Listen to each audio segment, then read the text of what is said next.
Welcome back, everyone, to the STG podcast. Today we have a pretty special episode. We have a guest here. He is the #1 world ranked blind golfer, and his name is Kiefer Jones. How's it going, Kiefer? Good. Thanks for having me on your show. Hell yeah, dude. Anytime. Good to have you. Nice to see some friendly faces. Yeah. Well, we're excited to have, our first world #1 on the show. First of many. Yeah. That's the goal. It's a pleasure to be here, guys. Awesome. Okay, well, Kiefer, you, for people that don't know you, obviously, let's get into kind of who Kiefer Jones is, who you are, what's your story, how'd you get into golf? I've been playing golf ever since I was a year and a half old. My dad was a teaching pro, so pretty much as soon as I could stand up, I was swinging a golf club, plastic clubs, obviously, and you work your way, and they would custom cut down clubs to fit me as I was getting older. And I mean, a lot of memories from when I was younger, but he pretty much taught me everything I know, right from the fundamentals to being able to teach other people when I was like 10 years old. Pretty special to have him with me when I was younger. And and then obviously being visually impaired now, I lost my eyesight when I was 16. So, that was a pretty scary moment, obviously. But I took a couple years off of golf and just kind of found out a few years later that it wasn't impossible to play golf. So, just with the right help, somebody watching my ball and everything like that, it's still the same old game. So Yeah, we've played together multiple times, and it's pretty special to watch you hit the ball. I appreciate that. Wish I could see it. So where was your dad a pro again? So I grew up out in Fairmont, BC. He was a head pro at Riverside for I don't know how many years, honestly. But he had a pretty good mentor when he was going through his program there, and Lauren Rowe, who I think a lot of people probably know if they, pros in the industry, in that age, they probably know Lauren. So, it's out in the valley there, a lot of valley roots out there. Ended up moving back there for a little bit, which was where I got my pro card back in 2013 at Copper Point. So. My dad still talks about Lauren Rowe because he was actually the head pro at Willow Park in the late 70s, and they became good friends. And my dad would go visit him out in the valley all the time. Yeah. Prosy was up at Mountainside, so as growing up, we had access to Riverside, Mountainside, Creekside, Coys, like all the, Coys, a fun little track. It's pretty good looking golf courses out there. Yeah. And then it's like, Copper Point and Eagle Ranch and Grey Wolf, and there's so many golf courses. Pretty much grew up on Riverside. The house was right on the first tee there, so. So tell us about, you're playing a lot of events around the world. You're doing very well. You've won quite a few of the events. What's it like out on there on the adaptive tour? It's pretty interesting because, when I started blind golf in 2017, I hadn't played with other players who were visually impaired. So first off, that was a pretty eye-opening experience to, I'm on the higher end of the eyesight. So to play with someone who is totally blind, that totally blew my mind. I remember one of my first rounds with Jerry Nelson. He was is our president of Blind Golf Canada. To watch him shoot back-to-back 95s on a course full of water, and he can't see a single thing. I was just totally blown away. And then can't remember exactly, I guess 4 years ago, 2021, I made my first adaptive tournament. And just to see the different disabilities that you're playing against, what other people go through, they're amazed by me, I'm amazed by them. Everyone's pretty just, finds a way to do it, finds a way to make it work, and just however you have to swing, or whatever techniques you have to use, we just get it done. So yeah, well, where there's a will, there's a way, they say. Yeah, it is. It's pretty crazy, honestly, golfing with you.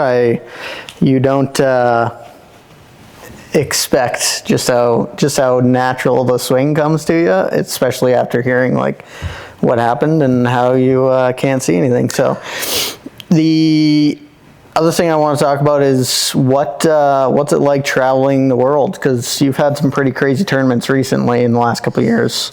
Yeah, I mean, most recent, like Woodmont last year for the US Adaptive was like, that was a kind of mind-blowing experience. They treated us like, I mean, the US Adaptive's always been like that. You're treated like a tour pro. It's pretty neat. But Woodmont was, it's a special place. Like, it's the clubhouse right from when you get there, like, it's crazy. And the course is spectacular. I mean, they got like robots mowing the grass, and it's just, it's pristine. And the amount of work they put into that course for us, it was like a couple million dollar renovation that they had put into that course, and to make it accessible for a lot of the players, and just like the shape that it was in was insane. Is that a private course? What city is that in? Yeah, it's in Rockville, Maryland. Okay. Yeah, so they have 36 championship holes, and then they have a 9-hole par 3. I mean, they gave us the property. We were allowed to just go play the par 3 after we got done playing. Nice, that must have been amazing. Yeah, like the only thing I don't think we had access to was the pool. They had a country club pool style. So, I mean, you got families and everything. They're at the pool, but they give us everything else. The locker, right? Everything down to the locker room, like ice baths and saunas and. Sweet. Yeah, so it's a pretty cool place, and they just treat you like gold. So I'm excited that, we'll be going back this year. We definitely don't, in Calgary, Alberta specifically, don't have those, amazing. There's some amazing country clubs, but not quite like they do it down in the States. Yeah, it's a little different. It's a little different for sure. I mean, and just the hospitality. So, and then, yeah, I mean. You were also down in South Africa, weren't you? South Africa. I mean, just being in South Africa, right in Cape Town, playing golf was pretty cool. We played, I think it was 2017. I played Royal Sydney in Australia. Like, you don't get to play that course very often, if ever. So it's kind of one of those prestigious ones that, again, kind of just took my breath away a little bit when you get in there. And I got lost in the clubhouse. Like, it's huge. So yeah, it's pretty cool to, I've traveled to Italy and Australia and South Africa, and I mean, I've been Florida, and I got to play sawgrass in a competition, and just, yeah, the courses that are starting to accept these tournaments they're pretty cool. So have you ever had any difficulties when you get to a new continent or another country with the conditions being different or different grasses or anything like that? Yeah, I think the biggest thing, you guys probably know this, just the air thickness, right? You get the humidity, and the ball just flies less at sea level. So just adjusting to yardages. Obviously, the longer the club, the more you lose. But that's a pretty small adjustment. That's not too hard. I definitely like reading greens and putting on certain grass can really, like grainy grass, we don't really have that here. No. So it makes it way tougher when you're on some of this really Bermuda or some of the other ones make it way more difficult. Like, I remember my first year at Pinehurst for the US Adaptive, the grass there was super grainy on the greens, and you could have a putt that you could swear was breaking a foot left to right, and it would go straight in. It would be a straight putt because it would just be holding up against the grain, and just kind of crazy. Like, that's what, it's amazing. Tour players are on tour, not unlike what you've been doing, and they're playing different courses every week with different conditions. Makes it even, more wild that they're shooting 20, 25 under par. Yeah, I was pretty, I think I did it the right way my first 2 years at Pinehurst. I had a caddy from Pinehurst come caddy for me. So, he didn't know course number 6 as well as he knows course number 2. But he still knows the way that grass plays. So, to get his advice here and there on some putts and, certain chips, like you said, like into the grain, even just chipping, you get one into the grain and it's really stops your club head. So, using the bounce properly and yeah, just the way. Little local knowledge never hurt anybody. Exactly, yeah. So he'd been caddying there for 58 years. So. Wow. Yeah. Well, while we're on the topic, what different courses, different conditions, what's your favorite course in the world, I guess, of all time? That's a tough one. I mean, what my favorite course isn't always the one that I played the best at. I mean, Woodmont was pretty incredible. Just the shape not only the shape that it was in, but the way that they cut the green right to the edge of the bunker or right to the water. There's no rough in between. So even just you spin a shot back and it catches a little slope and it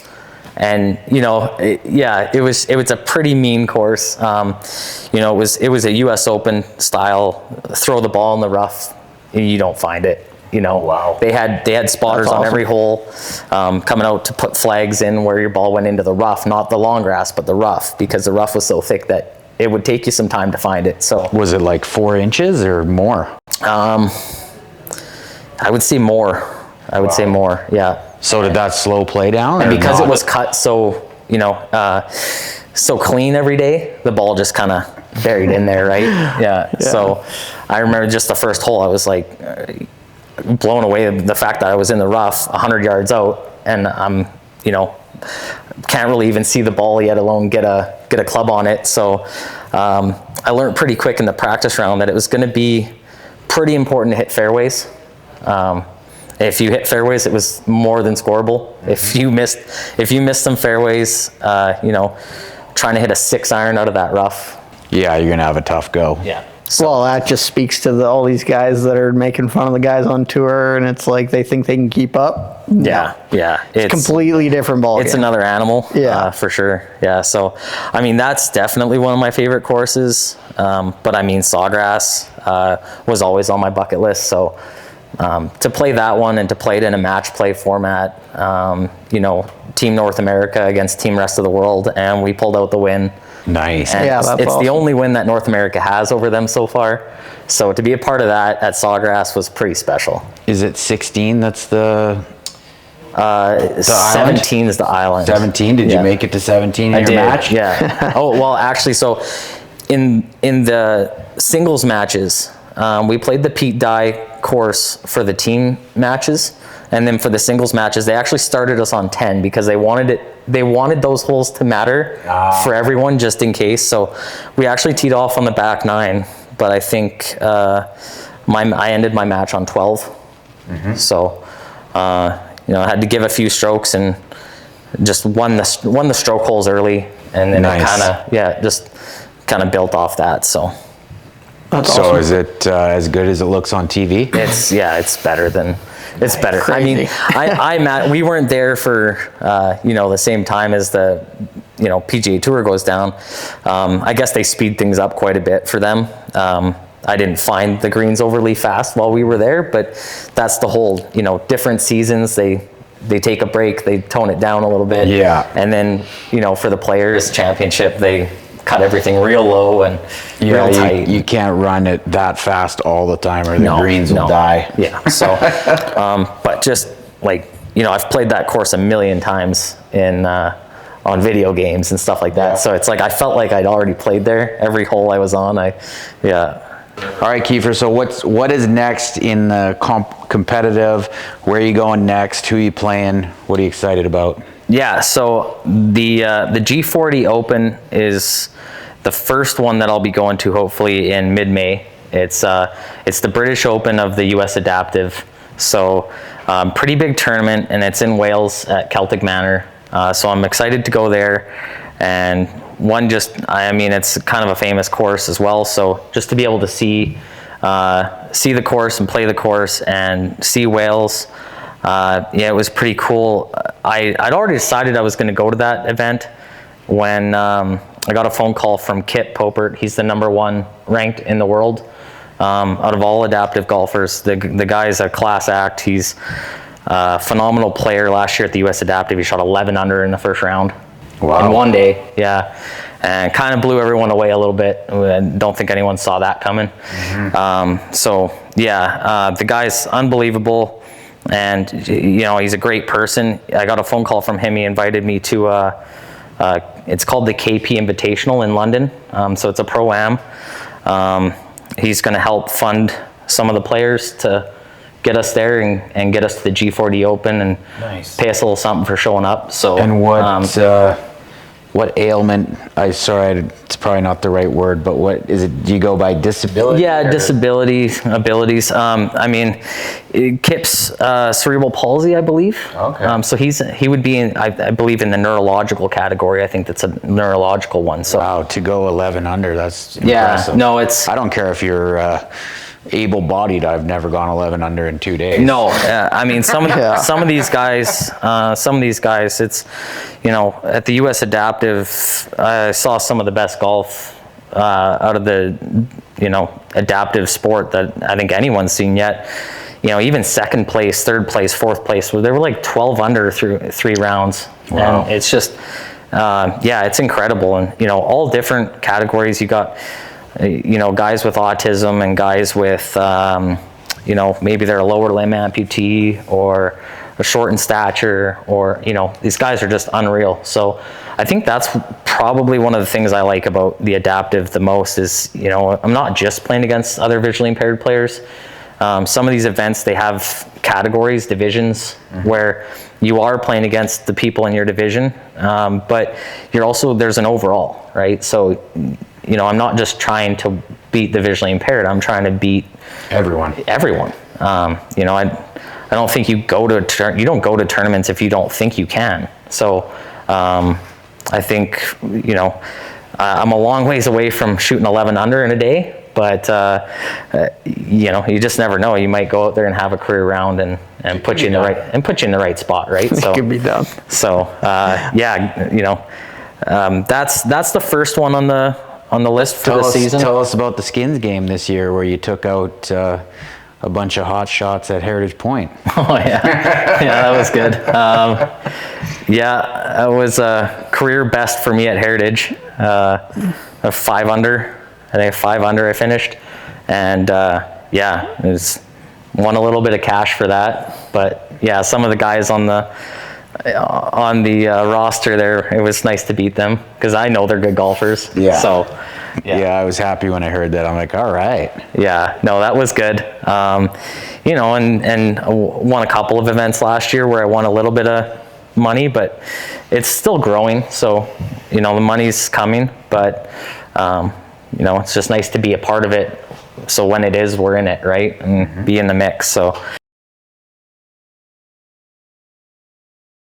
please. Always.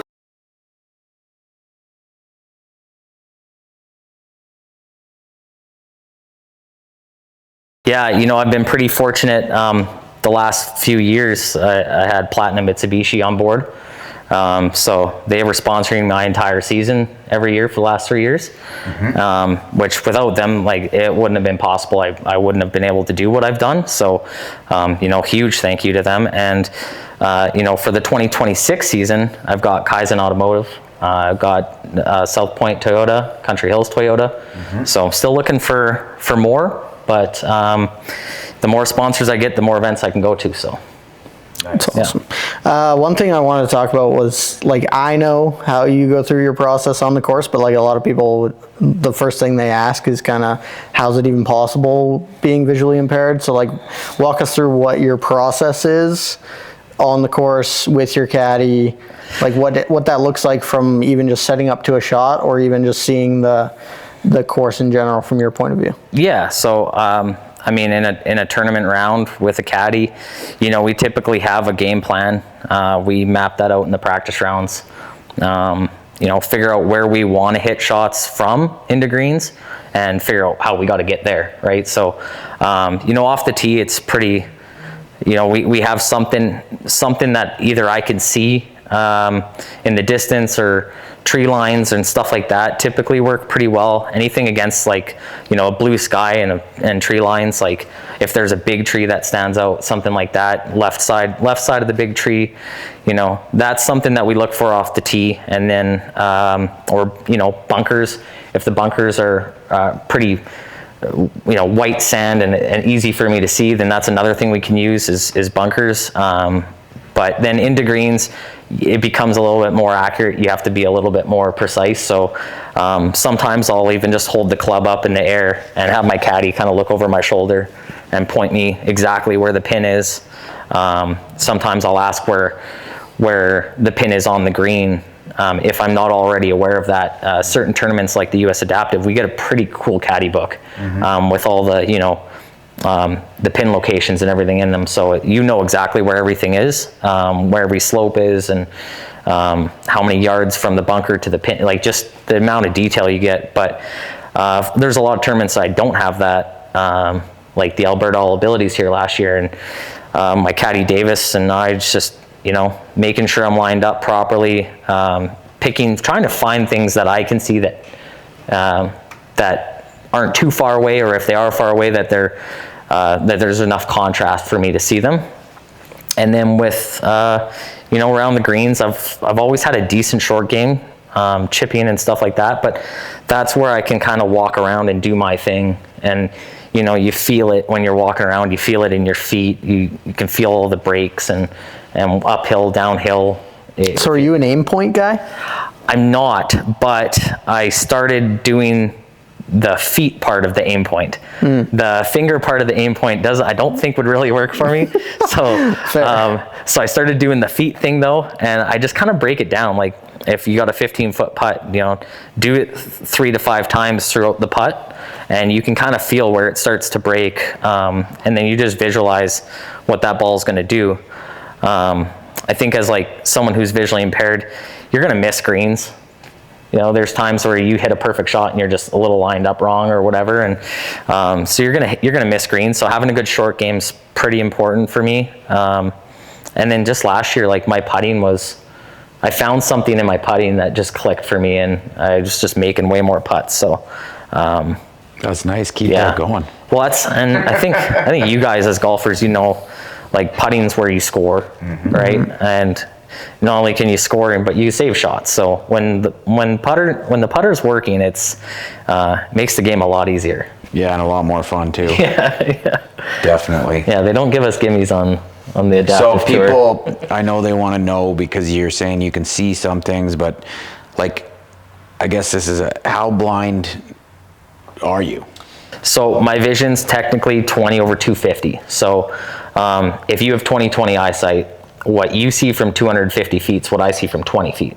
Okay. So that's the only way I really know how to compare it.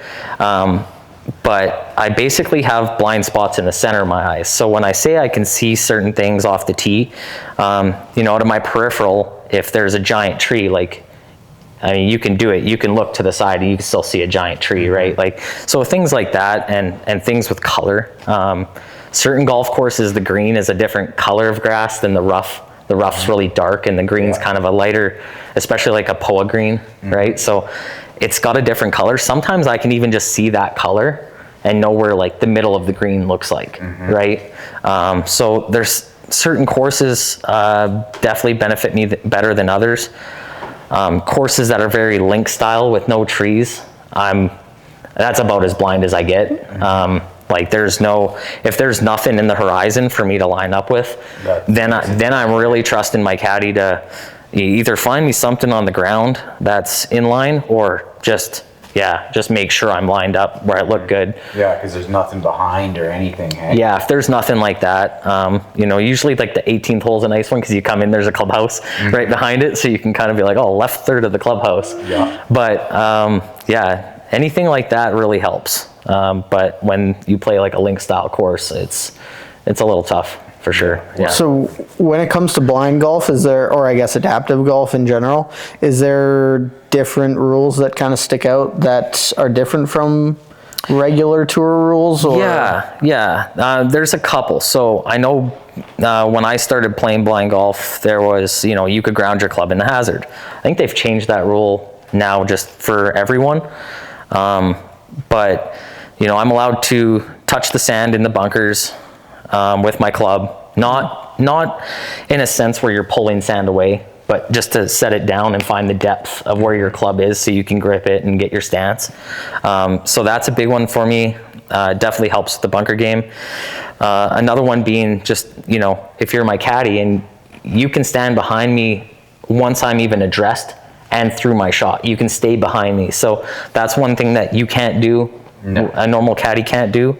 So, I mean, that's a big help, being able to, if we believe that the putt's breaking about a foot, Davis can get behind me or whoever can get behind me, and they can actually just line my putter up with exactly where we want it. Good to go. And say that's the line right there. And so then as long as I don't go and make any drastic movements while setting up and throughout the stroke, then it makes it a lot easier. Which is good because you still have to execute the shot. Yeah.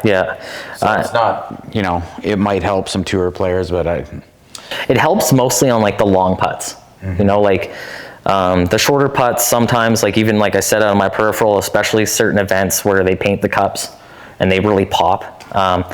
Short putts, I can see the hole decent. And I'm never really, it's funny because of my peripheral, I'm never really looking at the ball. I'm always looking in front of the ball. So sometimes when on the short putts, when I'm looking in front of the ball, I can see the ball and the hole at the same time. So it's kind of funny in some ways like that, but but the long ones for sure, having your caddy be able to get behind you and even just for some players, I know when they're hitting iron shots too, they like having the caddy right behind them the whole way. I still prefer that the caddy step off. It's just, I'm not used to it. Typically when I'm playing, if I go out and play around with you guys, I don't have someone standing behind me reading stuff for me. So it's, I still don't like having anyone directly behind me. Throws me off a little. Yeah, it drives me crazy, unrelated, but when people are standing behind you putting, you're like, that's a penalty, right? Do that, I know you're trying to read my putt here, but you can try to get over here after I've hit it. Yeah, you're allowed to walk over after they've hit it, but get the hell out from behind me when I'm trying to hit the putt. Yeah. That's funny. I'm sure, I don't even know the story, but I'm sure people at home are also curious. You said you golfed until you were 16 without being visually impaired. So what is the event that took place that I was just turning 16. I remember just going to school one day. I think my parents were out of town. My brother and I went to school. I got to class, couldn't really read the whiteboard. Didn't really realize why I thought I was tired. I actually moved to the front of the class, which is something I didn't do because I was one of those kids that just wanted to sit in the back and not be seen or heard. And so I moved closer and I still couldn't read it. And then that's when I started to kind of think something's wrong. I don't really know what. I asked my teacher if I could leave class. She said no. I left anyways. Went and got my brother out of his class. The principal, of course, then let us leave school. We went straight to the eye doctor, and within 30 minutes, I was in the hospital. They said my optic nerve was really inflamed, so swollen and red, and he could tell right away as soon as he looked into my optic nerve. So I was in the hospital. They just, intravenous steroids, whatever they could do to bring the inflammation down. It's probably in there for a few weeks, and then, at this point in time, I was living in Puerto Vallarta, Mexico. We were flying, it was Mexico City a couple times. Just, they had some specialists there. They wanted to rule out MS and all these other things. So just kind of the good thing about being in Mexico, going to doctors is you get seen really fast. Right away. Because you're paying for it. So you're in and out. Thankfully, my parents had insurance and everything, and but they were able to pay for it up front and get me the best possible doctors and everything. And there was just really nothing that anyone could do other than just bring the inflammation down and kind of wait and see. So I guess what had happened was the optic nerve got really inflamed. So if you picture like a glass of straws, some of those nerves had collapsed. So you pull a few of those straws out, and then the nerves they block your vision, right? So basically that's what it left me with, was just like blind spots in the center of my eyes, clear peripheral. But I mean, when I first lost my eyesight, it was like 20/800. Like I was like damn near legally, like damn near totally blind. Like it was pretty bad in the centers. And then that just over, you know, I would say over the next 10 years, it slowly got better. The nerve damage healed. But I'm still, where it is now is just, they're just saying it's scarring. So when they look in there now, it's not inflamed or anything, but it's scarred up. So, I mean, they don't think that that's ever gonna really get better, you know, but you never know. So at least it came back to where it is now, that you've regained some of it. Yeah, it's definitely like, you know, even with where it was like 10 years ago, it's like I could live with that, you know. There was nothing. I mean, and I've seen guys now, like I said, you get on the blind golf, and you see guys that just like blow you away, and it's like, how are you still able to do that with like the vision that you have, right? Because it's like, yeah, it's golf's hard to begin with, and then when you can't see, it's that much harder. And then when you, I mean, take away all your vision, right? Like just walking around on the golf course is disorienting. Like, I don't know if you've tried blackout glasses or anything like that. I think you have that one time. Oh yeah. That one time I did the little putting thing on on 0.9 there, and I drilled that putt. Yeah, so I mean, it's funny how you take away some senses, but I mean, guys still do it. They still do it. So it's anything's possible. Doesn't matter. Well, I can't relate to both eyes, but when I was a kid, I had an eye injury, and it was, my one eye was blind for about 2.5 weeks till it came back. And it came back to about 95%. So I was lucky, because I got hit in the eye with an egg. Oh. And it looked like I'd been punched in the face by Mike Tyson. That's how hard this thing came out of the car. And it was really scary, because I'd close my right eye and it would be like I was looking into space. Someone just threw an egg at you out of a car? Out of a car. Holy crap. So you didn't deserve it? No, we were just all... Nick finds that hard to believe. Yeah. Well, I was in grade 7, and it was like the beginning of the school year, and you know how asshole kids are out froshing and being dickheads all around to kids at schools and stuff. So that's what happened. And it was, luckily it came back. Like if I close this eye, I can still see everything, but there's still like a little, like it damaged my eye for forever. Yeah. But some sort of damage still. Yeah, luckily, like the doctor told me that your right eye kind of takes over, so I don't see any. Yeah. So it'll use both, but I don't see any blur, so. No, and that's, like for me, my vision, it's pretty similar in both eyes. The left eye is a little worse. So when I do close one eye, like I see better out of my right, but I see that much better when they're both open, because the blind spots blend a little bit more. Your brain works together. Yeah, so, I mean, it's crazy for me how just closing one eye, like I feel twice as blind. Like I mean, I guess it should, but yeah. Well, it's amazing what your brain can do, and it picks what it wants to see, right? And probably takes both your eyes and... Yeah, like when they have me do visual acuity tests and they're like, okay, close one eye, and it's like, okay, yeah, like I can't see anything, so you know, I can see a little bit more when I got both open, but yeah, when I do those eye exams, it's just like, I mean, I can start guessing letters. But so did they know what it was? Is it just a degenerative? They just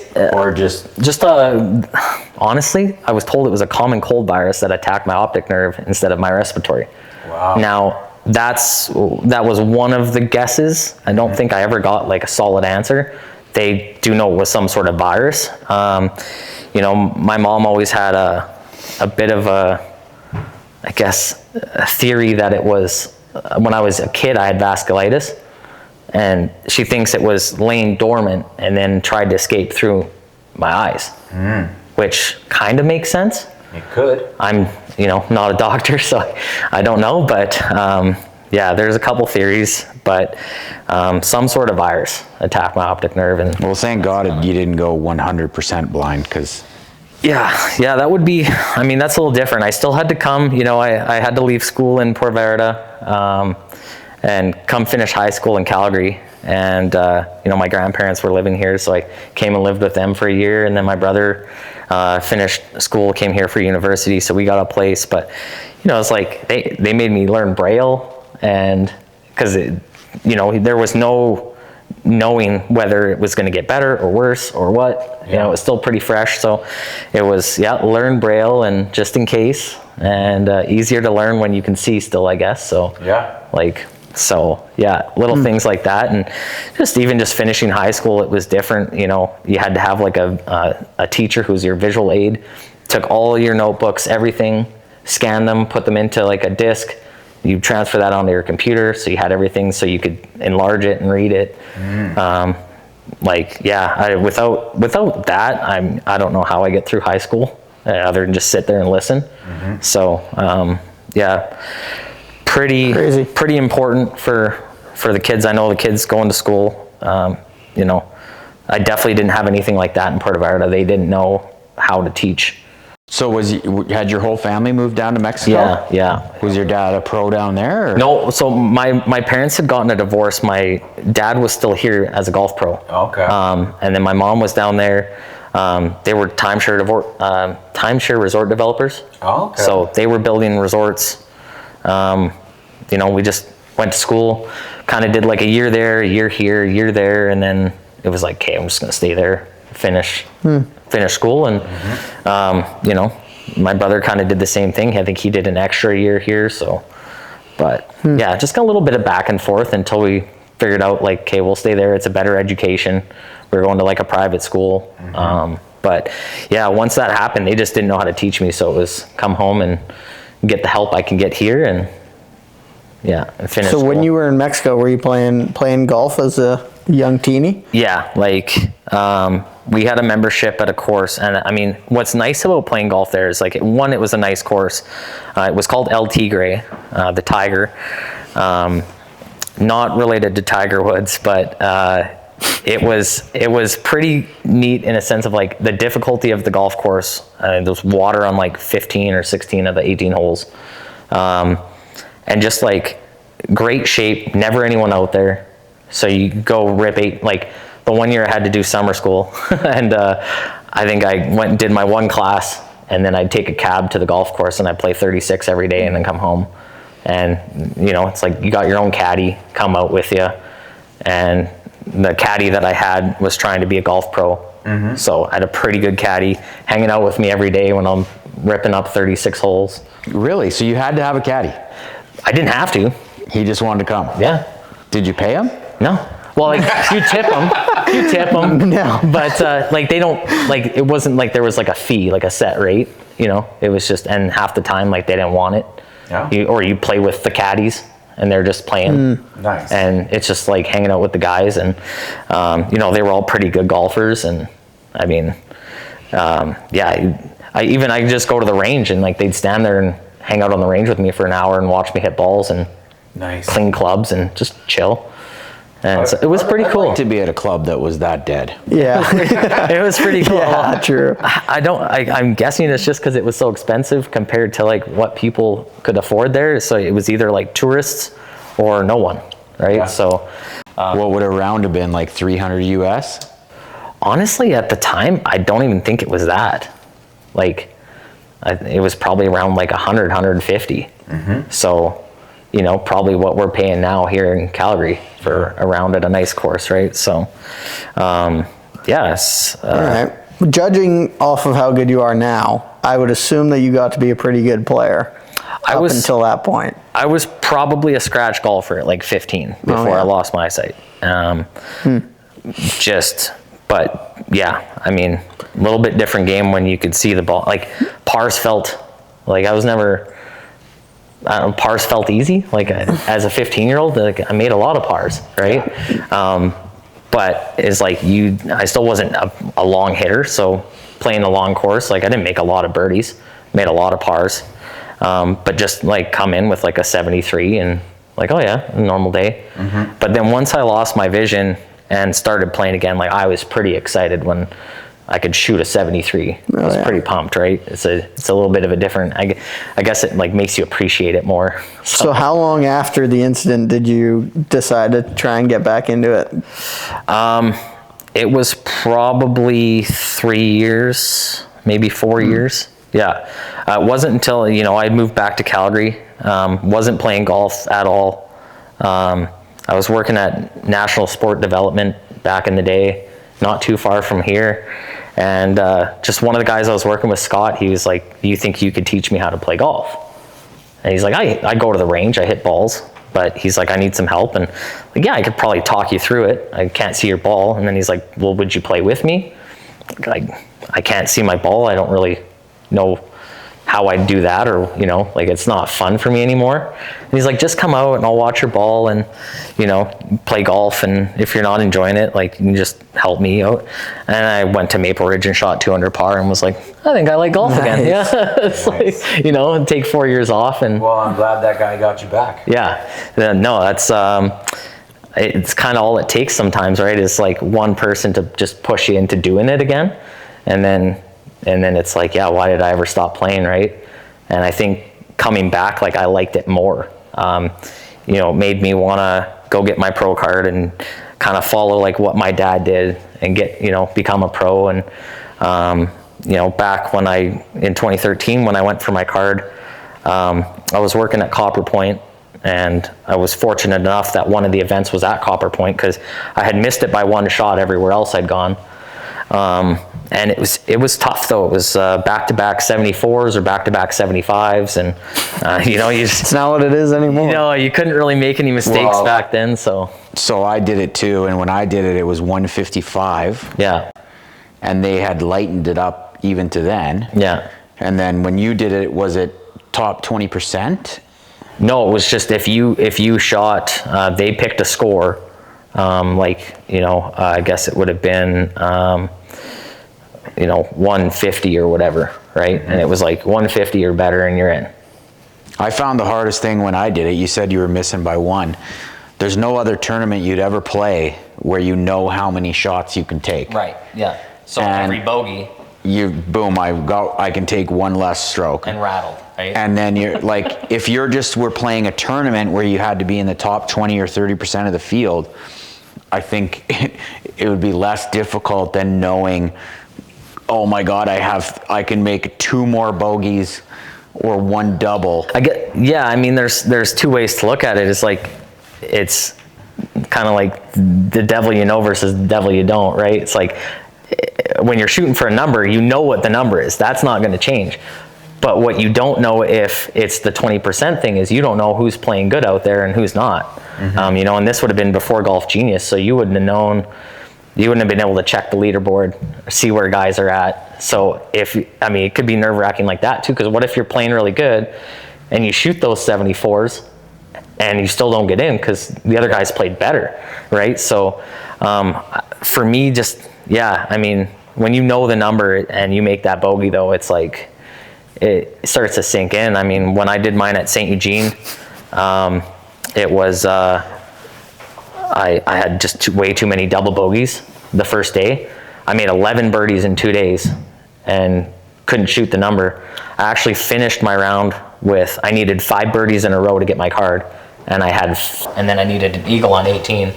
And you got it? Nope, got it, hit it to about like 6 inches, and you missed the putt for eagle? No, missed. I had to lay up, hit it to 6 inches, tapped in a birdie for 4 birdies in 5 holes to miss my card by 1. So, you know. Well, when I did it, I 3-putted 17, par 3 at Alberta Springs, and then I needed birdie coming down 18, and I hit my tee shot into a divot. And there's like, so I hit 4-iron out of the divot as far par 5. Chipped her on. I made about a 12-footer for birdie to get it on the number. So I feel your pain. That was my second try, and the time before I missed by 1. So, and then there's people that get it on their first try, eh? Yeah, well, I had a good caddy. I don't know if you know this story, actually. well, I hate to say it, but I would have got it both times if it was only one round, because I went lights out on the first rounds always, and then I mean, it's certainly easier 21 years later, but yeah, no, Kiefer was my caddy, and so this is actually a crazy story. Kiefer's my caddy. First hole, put it to about 10 feet, 4 putt. So I was struggling. So you're on tilt right on one. Oh yeah. And then, Where was like it? you said, Chestermere? yeah, River's Edge or Riverside and Chestermere, something like that. No, Lakeside. Oh, Lakeside. Yeah, sorry. Lakeside. Anyways, so 4 putt the first hole. I'm already stressing, like you said, counting bogeys, and I'm like just pissing my pants. I kind of bring it back together. Second hole, third hole, 4 putt again. Back to back, or like double bogeys, 4 over through 3 holes. 3 or 4 holes, yeah. And then I like kind of reeled it in a little bit. Kiefer had to talk me off the edge. And then 5th hole comes, or 6th hole. I think it's 6. I think it's 6, yeah. 9 iron, 160. Ripped it off the back edge of the green, hole in one to bring me back. Nice. Yeah, so first hole in one, craziest thing ever. And then after that, I was just riding a high the rest of the day. Yeah, and was So chilling. how did you handle the ultimate high in golf, dude, really? I was just cheesing. I had no clue what was going on after that. I was just playing in the center of the fairway, center of the green, call it a day. Nice. And then I stuck around, I think 2 over for the rest of the day. But then it got dark. So we started at like 3 p.m. Okay, and we get to 17, and the marshal rolls around. I think I'm like 4 clear or 3 clear of the number that I needed to hit. And he's like, yeah, we're going to call it a day. We'll see you in the morning. And I'm like, excuse me? Like, I drove 45 minutes to get here. Like, I don't want to do that. Did you finish? I finished 16. In the dark, like in the dark. Like I was reading his putt form with my feet. Yeah, you couldn't see anything. So I was like, oh, I just want to get this over with. I gotta say that is piss poor planning on the they had Alberta PGA or whatever. Like, what are you doing putting out a? Yeah, they had it right behind a corporate scramble that ran long. And the one I got a hole in one on had a $10,000 prize on it. Yeah. But you didn't get it. No, of course not. It was for the scramble. But yeah, I came back the next day and I think went par bogey to finish. So it was fine, but it was a bit of a gong show going into the last 3 holes. I had to talk him into. He wanted to go to 17 and hit his tee shot in the dark. I did. And I'm like, if we don't find it, it's a lost ball. But I was like, feeling it could be in good. the fairway. But if we don't find it, it's a lost ball. So yeah, Kiefer talked me out of that. So I said, Kiefer, if you can do it, I can do it. I can't find it though. Yeah, that's good. I can hit it. Pretty funny. So yeah, we came out then the next day at a daylight morning. You know, there was a guy that was even, I think he was sitting one better than you, and he just blew up on the last hole. Oh yeah, he's took like a triple on the last So good buddy hole. mine, Stixie, the one I was telling you. In the water there. Yeah, he's now assistant pro Blue Devil, so good dude, really good at golf. He's way better than me, and he's like got it. He's chilling. All he needs to do is get a bogey on 18 and he's good. Like, he's hanging out. This is also his like 6th or 7th try, so I felt bad for him, but hits it dead center of the fairway. All he needs is like 160 in. He like borderline shanks it into the water. Okay. And I'm like crying for him and hit a cart path a couple times. I'm asking Nick, like, where'd that go? And he's like, oh. Yeah. And so we're like, I was like standing there, like trying not to laugh borderline because it was crazy. Couldn't believe it. And then but you're thinking like, he's still okay. He's still fine. He just needed a bogey. He hits the nastiest flop shot to like 4 feet. And I was like, oh, he's good. Like, our whole group's going to get it. Me, Mully, and friggin' Stixie are all going to be pros. And then he hits his 4-foot slider and he lips it low. And I was so sad for him. Well, I can tell you from experience, the first time is when you want to get it.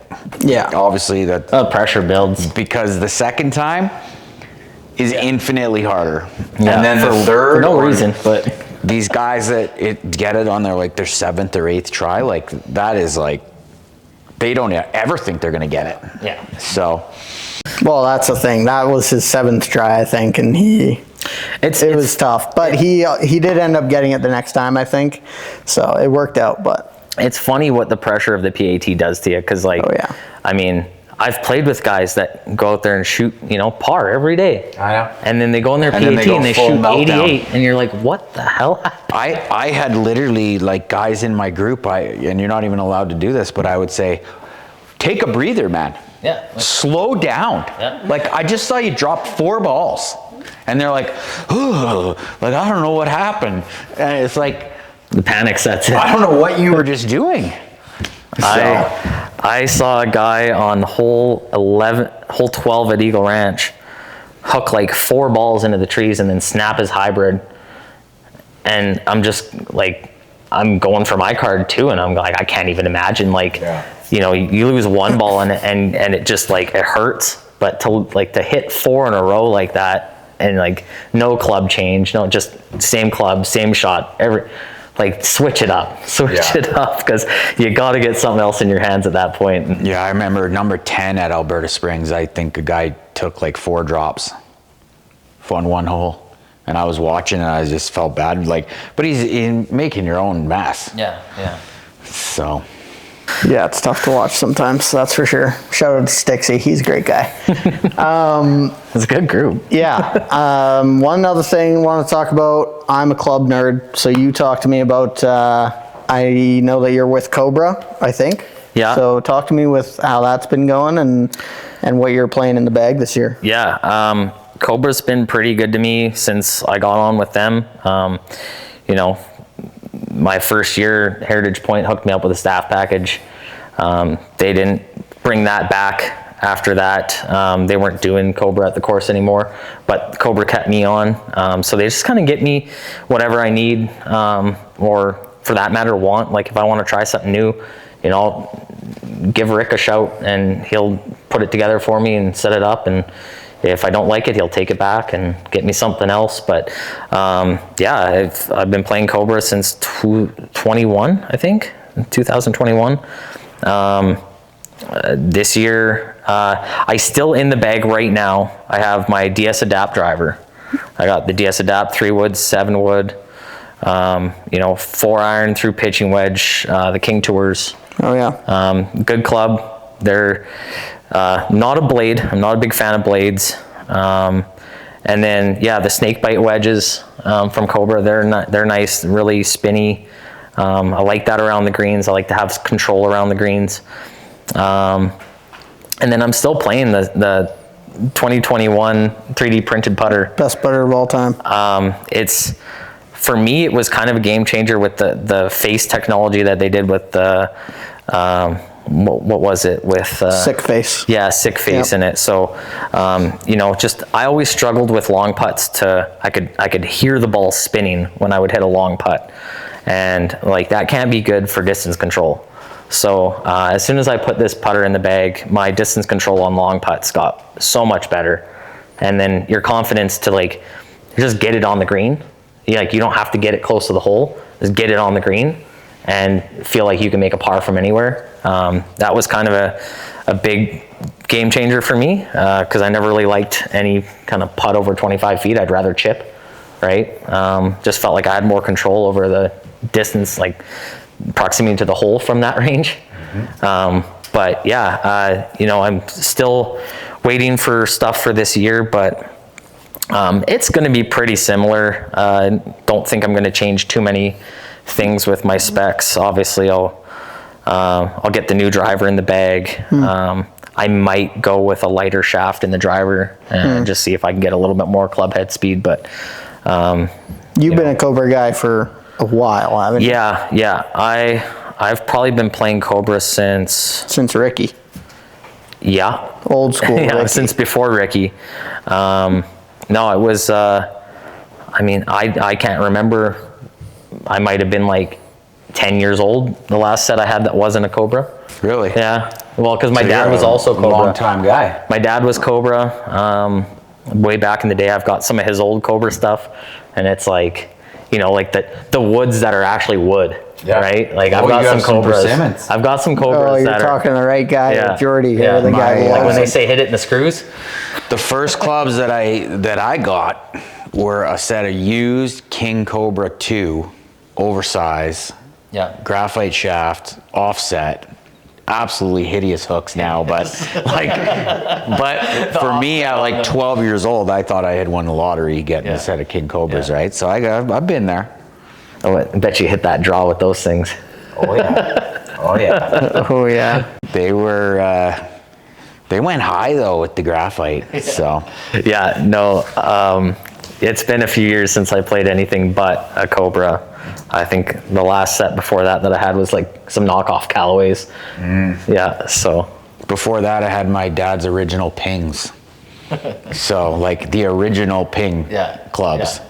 So when I went to the Cobra, they were quite a bit more forgiving. Well, I used to steal my dad. I mean, obviously he was Cobra for a number of years, but he had these, he had like a set of clubs that I really liked when I was a kid, and I always used to steal them and go to the range with them. And I mean, he hated that, but I got used to like this really long swing, right? Seeing the club head like way down here when I would make a swing. And it kind of just transferred into my game as I got older. Like I ended up with this like really long Phil Mickelson like swing where it just seems like it goes forever. And then, you know, maybe that's why like my tempo, it's always felt like it looks, when I look at my swing on camera, it just looks so slow to me. But it's just that long swing. So it's something I kind of developed when I was a kid. Awesome. We're going to get right into the rapid fire question section, okay? All right. So I'm going to ask you these questions. You're going to answer as fast as you can. Don't think about it. All right. The less words, the better, okay? Go-to club off the tee.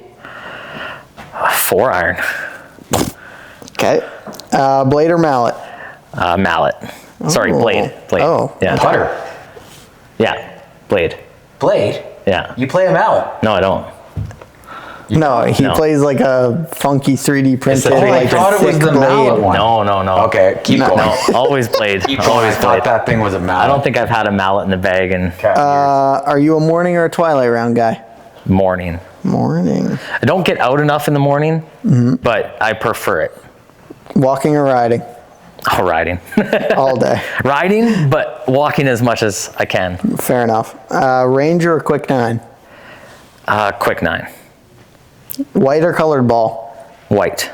Oh yeah. Do you have trouble seeing colored balls at all? It's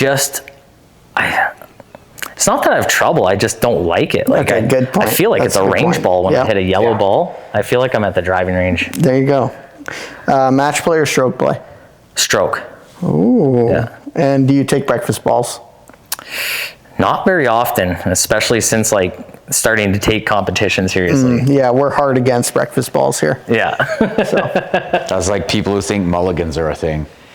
No. Yeah, no. Definitely not. If you're playing a match against someone and they're not entering the score for like a handicap, and you want to like, you know, make a bet on a second ball or something like sure. that, that's different, right? That's fun though. But yeah, but typically, no, I'm all against like just play your game, enter your score. You know, it's the only way to know what you actually shoot. So, Last question. I want to ask, what is your pet peeve out on the golf course? That's my favorite. oh, pet peeves. I guess for me, it's kind of weird, but you know, people moving while I'm swinging. Like it's not sound and everything. Like I can block out a lot of sound, but movement. Just because I'm looking out of my peripherals, so like any kind of movement, even over here, like I see that kind of stuff. And you could be like 20 yards away, but if I catch you in my peripheral, you know, it's just kind of like. Fair enough. Just stay still for a little bit. That's probably one of my biggest things. I'm with you on that one. That one drives me crazy. Yeah, it's like sound, like it's not a thing. Like especially playing in tournaments and like stuff like that now, and where there's actually people watching you. Yeah. There's sound. There's people, like you're gonna have someone cough or do something. And, like I don't even feel like I hear that anymore. But yeah, the movement stuff, and that's why, like I said earlier, having my caddy step off before. So I don't like seeing someone right behind me. It's a weird thing. So, well, there you go. Don't be walking around when Kiefer Jones is swinging the golf club. But thank you guys for watching. This has been the STG podcast. Thank you, Kiefer, for showing up. It's been awesome to have you. Thank you. Thanks a lot. Thanks for coming on. Pleasure being here, guys. We'll see you out on the links this year. You betcha. See you next time.